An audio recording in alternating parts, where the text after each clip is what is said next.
Selamat datang ke channel Grace and Truth, suatu platform bagi umat Kristen untuk berdiskusi dan mempelajari firman Tuhan. Grace and Truth untuk semua.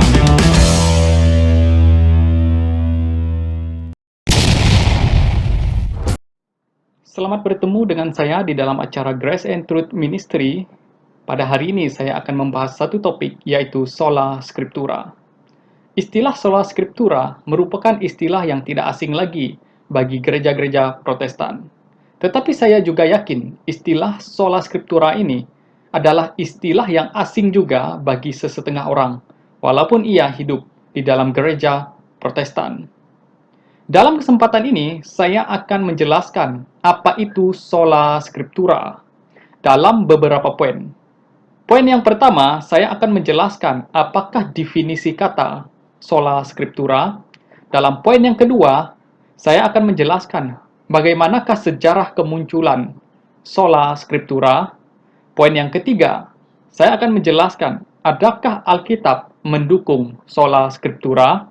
Dan yang keempat, apakah implikasi dan signifikan Sola Scriptura terhadap pertumbuhan gereja? Dan poin yang kelima, apakah Sola Scriptura masih relevan dalam gereja masa kini? Untuk tidak membuang masa, mari kita terus kepada apakah definisi kata Sola Scriptura. Kata Sola Scriptura berasal dari bahasa Latin. Kata sola artinya hanya atau sendiri, sedangkan kata scriptura artinya Alkitab. Jadi, arti harafiahnya dapat kita pahami sebagai hanya Alkitab. Istilah hanya Alkitab atau sola scriptura ini menekankan otoriti Alkitab dalam membentuk keyakinan iman dan praktik orang percaya. Alkitab satu-satunya sumber dasar keyakinan dan praktik orang percaya. Sola Scriptura ini telah memberi pengaruh yang besar dalam gereja-gereja Protestan. Itulah sebabnya gereja-gereja Protestan hingga kini menjadikan Alkitab sebagai rujukan tertinggi dalam menentukan ajaran dan perbuatan orang percaya. Muncul pertanyaan, dari manakah slogan Sola Scriptura ini? Dari pertanyaan ini, kita akan masuk ke dalam sejarah kemunculan Sola Scriptura. Sekitar abad pertama, semua tulisan Perjanjian Baru telah siap dan beredar. Para rasul semua telah meninggal.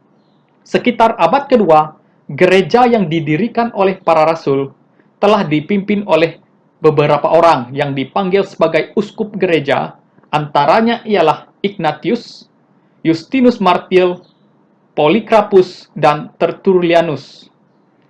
Menurut tradisi, beberapa di antara mereka ini merupakan murid daripada rasul terakhir, yaitu Rasul Yohanes.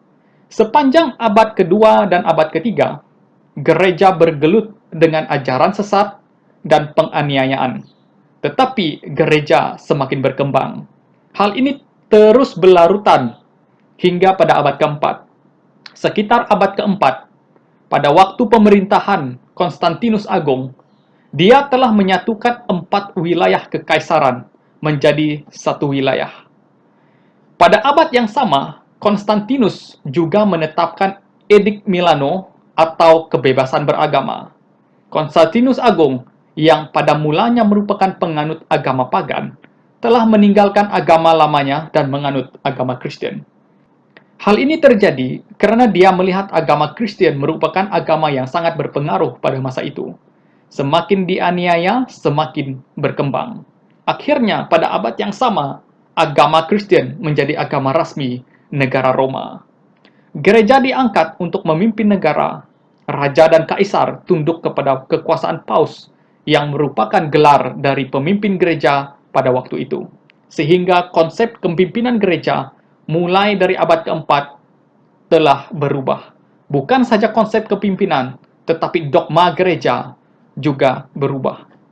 Demikianlah kekristenan dipimpin berabad-abad oleh gereja di Roma. Sehingga dogma gereja pada waktu itu menetapkan beberapa hal. Yang pertama, Alkitab tidak boleh ditafsir dan dibaca oleh semua orang. Hanya pemimpin gereja yang layak menafsir dan membaca Alkitab. Yang kedua, surat penghapus dosa atau indulgensia dijual untuk mendapat pengampunan dosa dan keselamatan. Ketiga, untuk dapat diselamatkan, semua orang percaya pada waktu itu harus taat kepada peraturan dan sakramen-sakramen gereja. Yang keempat, Paus merupakan pemimpin yang dianggap memiliki kuasa spiritual tertinggi, sehingga Paus dianggap tidak pernah melakukan kesalahan. Sepanjang 12 abad, orang-orang percaya dipimpin oleh gereja di Roma dengan ajaran-ajaran yang demikian. Sehingga pada abad ke-16 muncul seorang dari biarawan dari gereja di Roma yang bernama Martin Luther telah mempelajari Alkitab. Setelah mempelajari Alkitab, Martin Luther telah menulis 95 tesis yang menentang semua konsep-konsep yang salah di dalam gereja waktu itu. Antaranya ialah, Martin Luther menemukan manusia diselamatkan bukan karena surat penghapus dosa, melainkan hanya karena kasih karunia melalui iman. Hal ini ditemukan oleh Martin Luther dalam Alkitab Surat Roma. Martin Luther diminta untuk menarik 41 dari 95 tesisnya oleh Paus, tetapi Martin Luther tidak menerima rayuan itu. Beranjak dari menentang surat penghapus dosa, Martin Luther mulai menentang kekuasaan Paus yang dianggap tidak boleh salah dan memiliki kuasa tertinggi sebagai wakil Allah di bumi. Mulai dari inilah Martin Luther mengatakan hanya Alkitab yang memiliki kuasa dalam menentukan keyakinan iman dan praktik orang percaya, dan bukan tradisi gereja yang ditetapkan oleh manusia. Dari sinilah munculnya slogan Sola Scriptura, yang ditulis dalam bahasa Latin, yaitu bahasa yang dipakai waktu itu. Jadi, Sola Scriptura muncul pada abad ke-16, yaitu pada masa reformasi gereja yang dimulai oleh Martin Luther, dan dari sinilah munculnya aliran Protestan. Sola Scriptura ini usaha ingin kembali kepada bentuk gereja mula-mula, yaitu gereja para rasul. Sekarang kita masuk di dalam poin yang ketiga, adakah Alkitab mendukung Sola Scriptura?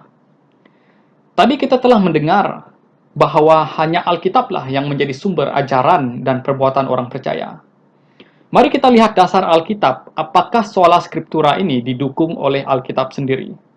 Satu ayat yang sangat jelas bagi kita bahwa Sola Scriptura ini didukung oleh Alkitab yang terdapat di dalam Efesus 2 ayat 19 hingga 20 yang berbunyi seperti ini. Demikianlah kamu bukan lagi orang asing dan pendatang, melainkan kawan sewarga dari orang-orang kudus dan anggota-anggota keluarga Allah.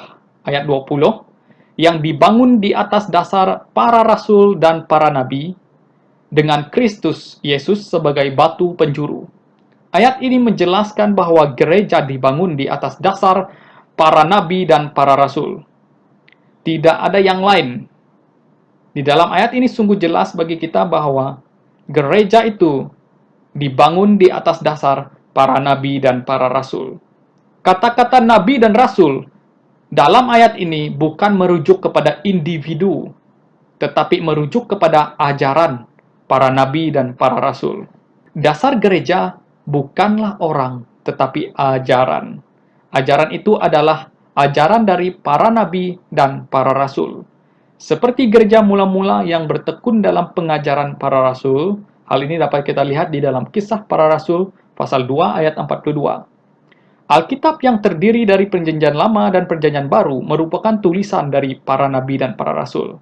Alkitab inilah yang menjadi dasar gereja, yaitu dasar dalam membentuk keyakinan, iman, dan perbuatan orang percaya. Dengan demikian, kita dapat membuat kesimpulan dasar gereja hanya Alkitab atau hanya ajaran.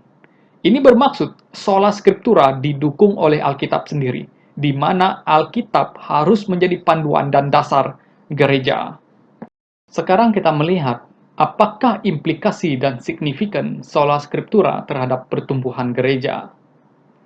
Sola Scriptura ini akan memberi implikasi yang besar terhadap pertumbuhan gereja. Pertama, jika gereja mengetahui betapa pentingnya Sola Scriptura ini, maka gereja harus semakin giat membaca dan meneliti Alkitab. Yang kedua, jika gereja mengetahui betapa pentingnya sola scriptura, maka gereja akan menentukan ajaran dalam gereja hanya berdasarkan Alkitab. Yang ketiga, jika gereja mengetahui betapa pentingnya sola scriptura ini, maka gereja harus mengkhotbahkan hanya kepada apa yang sudah tertulis dalam Alkitab. Yang keempat, jika gereja mengetahui betapa pentingnya sola scriptura, maka gereja akan melakukan semua bentuk pelayanan dalam gereja berdasarkan Alkitab. Yang kelima, jika gereja mengetahui betapa pentingnya sola scriptura, maka gereja akan menerima semua kebenaran Alkitab tanpa memilih mana ayat yang disukai. Sola scriptura ini juga memberi kesan yang sangat signifikan dalam pertumbuhan gereja. Yang pertama, penekanan gereja kepada sola scriptura dapat memelihara gereja dari kesesatan maupun upaya penyimpangan. Yang kedua, penekanan gereja kepada sola scriptura membuat semua keyakinan iman Kristen dapat dipertanggungjawabkan tanpa sebarang andaian melalui klaim-klaim yang tidak memiliki dasar. Yang ketiga, penekanan gereja kepada sola scriptura membuat gereja menekankan siapa Allah yang memiliki firman, sebab Allah dan firman-Nya tidak dapat dipisahkan. Keempat, penekanan gereja kepada sola scriptura membuat gereja akan mempertahankan hanya Alkitab lebih besar dan lebih benar daripada pengertian sendiri, pengalaman sendiri, maupun perasaan sendiri. Kelima, akhirnya Alkitablah yang berkuasa dalam gereja, bukan paste, bukan pelayan, maupun jemaat. Sekarang kita melihat apakah sola scriptura masih relevan pada masa kini. Sola scriptura tetap relevan sampai gereja berakhir dalam dunia ini. Firman Allah akan tinggal tetap meskipun langit dan bumi berlalu. Selagi gereja Allah bertapak dalam dunia yang fana ini, sola scriptura tetap masih diperlukan oleh gereja. Allah firman dan gerejanya tidak dapat dipisahkan.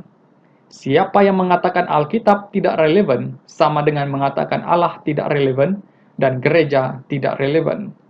Gereja yang sejati adalah gereja yang dipandukan hanya berdasarkan Alkitab.